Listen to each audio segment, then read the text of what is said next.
우리가 발을 뺀다면 국제우주정거장이 지구 어딘가로 떨어질 것이다. 다른 국가들은 빗자루나 타며 우주를 날아가야 할 것이다. 러시아 연방우주국의 수장인 드미트리 로고진 국장의 발언이 많은 논란을 만들어내고 있습니다. 이는 우크라이나 전쟁과 관련해 세계 각국의 경제 제재를 받은 러시아가 그들을 상대로 역제재를 가하면서 벌어진 사건이었는데요.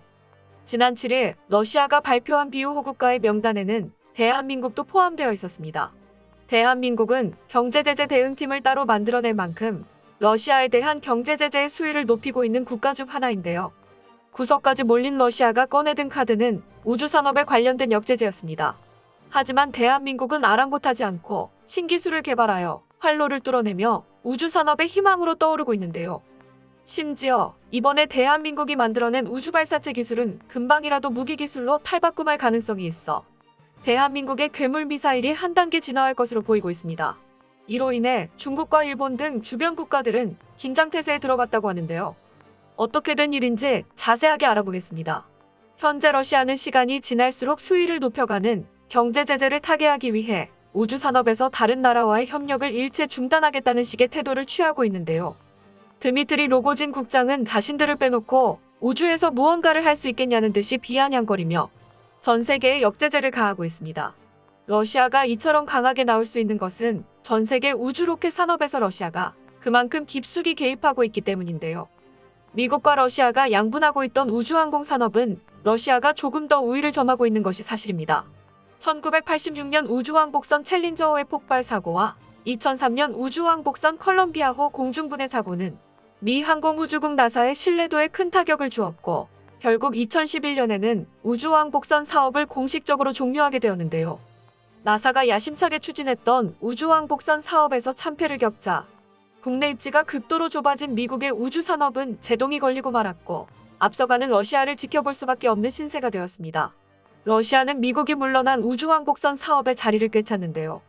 특히 2011년 이후 전 세계는 국제우주정거장 ISS에 사람을 보낼 때마다 러시아제 소유주 로켓을 빌려야만 했습니다.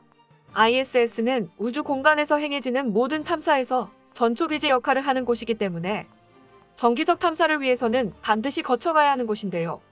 이를 지원하며 막대한 자금을 챙기던 러시아가 자국에 가해진 경제 제재를 완화시키기 위해서 전 세계를 압박하고 있습니다. 지금도 ISS에서는 미국과 러시아 조종사로 구성된 팀이 65번째 탐사를 마치고 소유주 로켓으로 귀환할 예정인데요. 로고진 국장은 미국 조종사는 빼놓고 우리끼리만 귀환할 수 있다는 식의 게시글을 트위터에 올리며 해외 네티즌들의 분노를 유발하기도 했습니다. 하지만 러시아의 소유주 로켓이 아니면 당장 귀환할 길이 없는 것도 부정할 수 없는 일이기에 나사 측은 자국의 우주 비행사들에게 러시아와의 논쟁에 조심해달라는 내용의 이메일을 보내며 당부했다고 하는데요. 우주산업에서 러시아가 벌이고 있는 행태는 이뿐만이 아니었습니다. 최근에는 영국의 위성 인터넷 업체인 워너비 시비에 걸렸는데요. 36기의 위성을 소유주에 실은 로켓이 발사될 예정이었건만 하루 전날 갑자기 일정이 취소되는 황당한 일을 겪었습니다. 러시아 연방우주국이 워너비의 영국 지분을 모두 매각하지 않으면 위성을 쏘아 올릴 수 없다고 큰 소리를 친 것인데요. 당연히 영국은 이를 거부했고 발사는 취소되었습니다. 전쟁에 반대하며 평화를 목적으로 하는 경제 제재에도 러시아 정부는 그저 화를 내며 보복만을 생각하는 모습을 보이고 있는데요.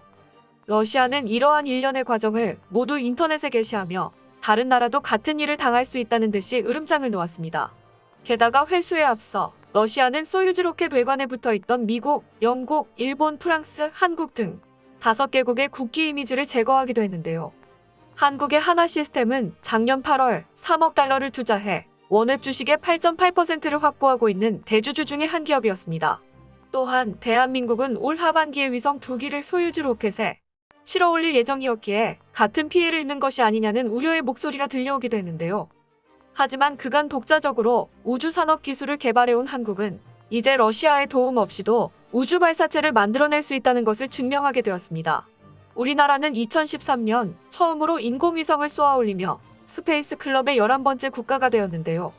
대한민국 최초의 우주 발사체인 나로호는 한국항공우주연구원과 러시아의 후르니체프가 공동으로 개발한 것이죠. 이때까지만 하더라도 우리나라는 아직 혼자 힘으로 로켓이나 인공위성을 만들어낼 수 없었는데요.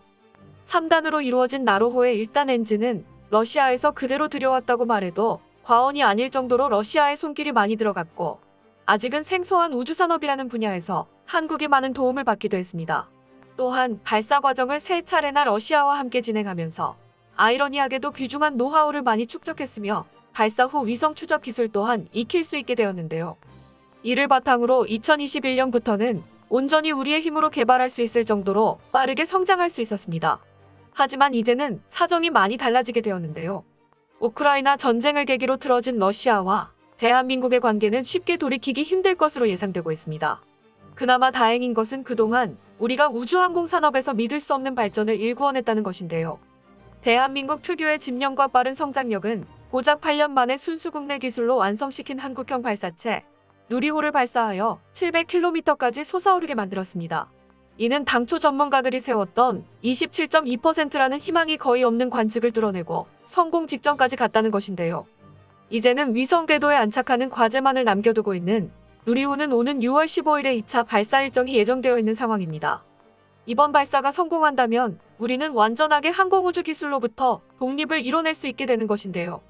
최근에는 국방부에서 고체 연료 우주 발사체의 첫 시험 발사 소식을 알려 모두를 놀라게 만들기도 했습니다. 예고도 없이 갑작스럽게 국방부가 밝힌 고체 연료 우주 발사체 시험 발사 성공 소식은 북한이 연일 쏘아대고 있는 ICBM 화성 17형의 맞대응이 아니냐는 분석이 나오고 있는데요. 특히 화성 17형의 바꿔치기설이 나오고 있는 지금의 상황에서 우리나라의 성공은 북한의 심기를 불편하게 만들고 있습니다. 국방부는 지난 29일 북한의 ICBM 눈속임 정황을 설명했는데요. 신형 ICBM인 화성 17형이 평양 순안공항에서 발사되었다가 공중에서 폭발해 평양 주민들의 머리 위로 파편이 쏟아지는 사태가 발생했습니다. 게다가 이 과정에서 김정일의 이름이 붙은 대학교 옆에 큰 웅덩이가 파였고 건물 지붕이 날아가는 등 큰 피해가 발생했는데요. 북한 수뇌부는 이 같은 실패를 만회하기 위해 4년 전 발사에 성공한 구형 화성 15형을 동원한 것으로 나타났습니다. 이어 다음날 관영 매체를 통해 화성 17형 발사에 성공했다고 주장하며 이를 김정은 위원장의 업적으로 선전했습니다. 하지만 바꿔치기 사건은 북한을 주시하는 우리나라와 영국, 미국 등에 의해 금세 들통이 나고 말았는데요. 이러한 상황에서 우리나라의 고체 연료 우주 발사체가 성공적으로 발사되었다는 소식이 들려오자 북한 수뇌부는 충격에 빠질 수밖에 없었습니다. 국방부에 따르면 이번 시험 발사 성공은 고체 연료 기반 발사체 사용을 제한해왔던 한미 미사일 지침이 지난해에 종료되면서 국방부와 국방과학연구소의 주도적 개발로 이루어졌다고 하는데요. 고작 8개월 만에 이뤄낸 성과는 규제가 풀린 대한민국의 발전을 시사하는 듯했습니다. 고체 추진 우주 발사체는 액체 추진 발사체에 비해 구조가 간단하고 개발과 제작비가 상대적으로 절감되는 데다가 신속한 발사까지 가능한 장점을 가지고 있죠. 이는 향후 소형 위성 또는 다수의 초소형 위성을 지구 저궤도에 투입시킬 수 있는 우주 발사체 개발을 넘볼 수 있다는 의미이며 대량 생산까지 가능해진다는 것인데요. 다시 말해 다른 나라의 도움 없이도 한반도 전역과 중국, 일본, 러시아 등 주변국들을 감시할 수 있는 정찰 위성이 생겨난다는 뜻입니다. 게다가 북한을 비롯한 주변국들이 긴장하고 있는 이유는 이것이 전부가 아닌데요. 고체 연료 우주 추진체와 ICBM의 기술은 거의 같아서 약간의 수정만 거치면 대륙간 탄도 미사일이 개발될 수 있기 때문입니다. 우리나라는 이미 괴물 미사일이라고 불리는 현무포를 개발해 중국과 일본을 들썩이게 만든 전적이 있었는데요. 800km의 사거리를 날아가면서도 탄두 중량은 세계 최대급에 달하는 현무 미사일에 이번 우주로켓 기술이 적용된다면 사거리와 공격력이 비약적으로 늘어날 것은 당연한 일이 되었죠. 국방과학연구소의 한 관계자는 이제 3,000에서 5,500km를 날아가는 중거리 탄도 미사일을 얼마든지 만들 수 있게 되었다고 말했는데요.